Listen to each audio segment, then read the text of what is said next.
So what are the primary functions of muscle? Most certainly, muscles produce movement. Whether it is the contraction of skeletal muscle that facilitates the movement at joints and facilitates locomotion and functional activity, or the contraction of smooth muscle, also known as involuntary muscle, that facilitates the movement of substances within our body, or the contraction of cardiac muscle that is responsible for each beat of our hearts, muscle action is an essential element of movement. Our muscles help maintain posture and stabilize our joints. As you already know, our bones are held together by ligaments at the joints. However, it is the force that muscles exert around those joints that provide for stability that allow us to maintain upright postures and adjust posture based upon internal and external forces. Muscles generate heat. We all know this because one reaction to lowering body temperature is to shiver. Muscle contraction is a high metabolic activity, meaning it requires the consumption of a lot of metabolic energy. This energy is used to convert chemical energy into mechanical energy. The process of converting one form of energy to another is inherently inefficient. This inefficiency often results in the production of heat.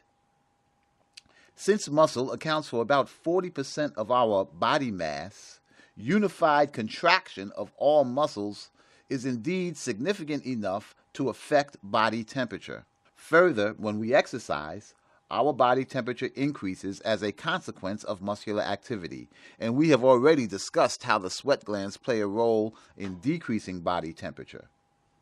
Finally, muscles play a role in communication. Muscles are responsible for the thousands of facial expressions we can make, and muscles are responsible for the variations in our gait and body movements that can indicate our mood.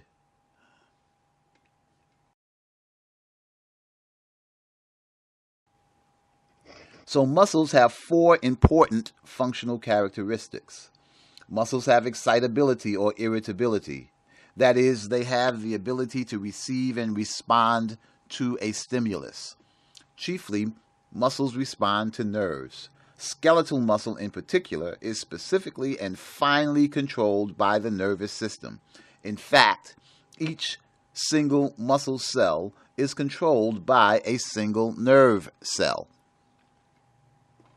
Muscles have contractility.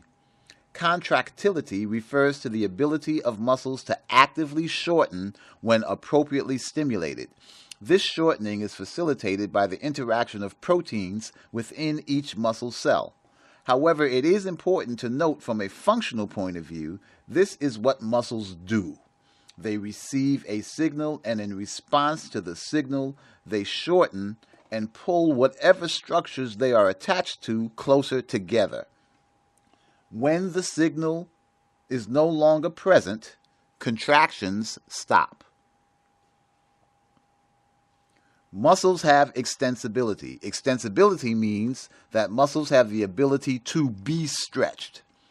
In this picture, the athlete is only able to achieve the shown position because he is able to stretch his muscles over his joints. Muscles have elasticity. Elasticity refers to the ability of a muscle fiber to return to its resting length after being stretched, like a rubber band snapping back to its length after being stretched. It is important to note that this is indeed a passive process. Once stretched, sort of like a spring, muscle fibers tend to recoil. This elasticity does not require metabolic energy, as muscles' work is contraction.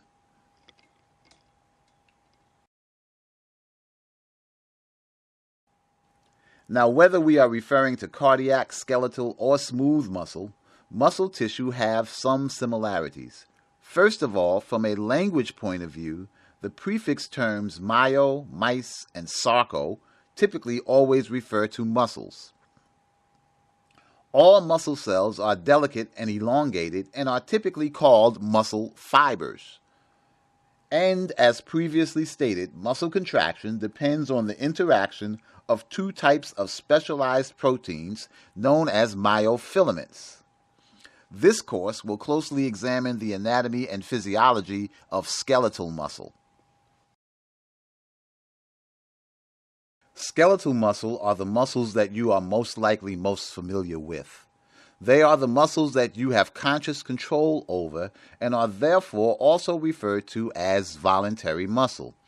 Skeletal muscle tissue is packaged into distinct organs known as skeletal muscles. They attach to and cover the bony skeleton. Of the three types of muscle fibers, skeletal muscles are the longest. Skeletal muscles present with obvious stripes called striations, and therefore skeletal muscle tissue is also called striated muscle. These stripes represent the organization of the specialized protein myofilaments responsible for contraction.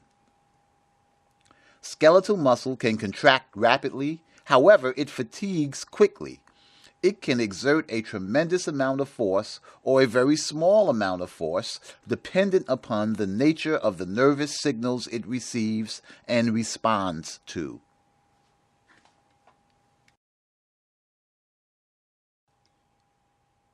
So once again, skeletal muscle is a discrete organ made up of many muscle fibers, blood vessels, nerve fibers, and connective tissue. Each muscle fiber or muscle cell is surrounded by a fine sheath of areolar connective tissue called the endomysium. Several of these fibers are then gathered together side by side into bundles of muscle cells called fascicles. The fascicles are bound together by a collagen sheath called a perimysium. The fascicles are bound together by an even coarser, dense fibrous connective tissue called the epimysium. The epimysium surrounds the entire muscle. External to the epimysium is the deep fascia, a still coarser sheet of fibrous connective tissue that binds muscles into functional groups and extends to wrap other structures as well. All of these connective tissues are continuous with one another, as well as with the tendons that join muscles to bones. When muscle fibers contract, they pull on these sheaths, which in turn transmits the force to the bone to be moved. Skeletal muscle fibers are soft and fragile. The connective tissue coverings support each cell, reinforce the muscle as a whole, and contribute to the natural elasticity of muscle tissue. They also provide entry and exit routes for blood vessels and nerve fibers that serve the muscle.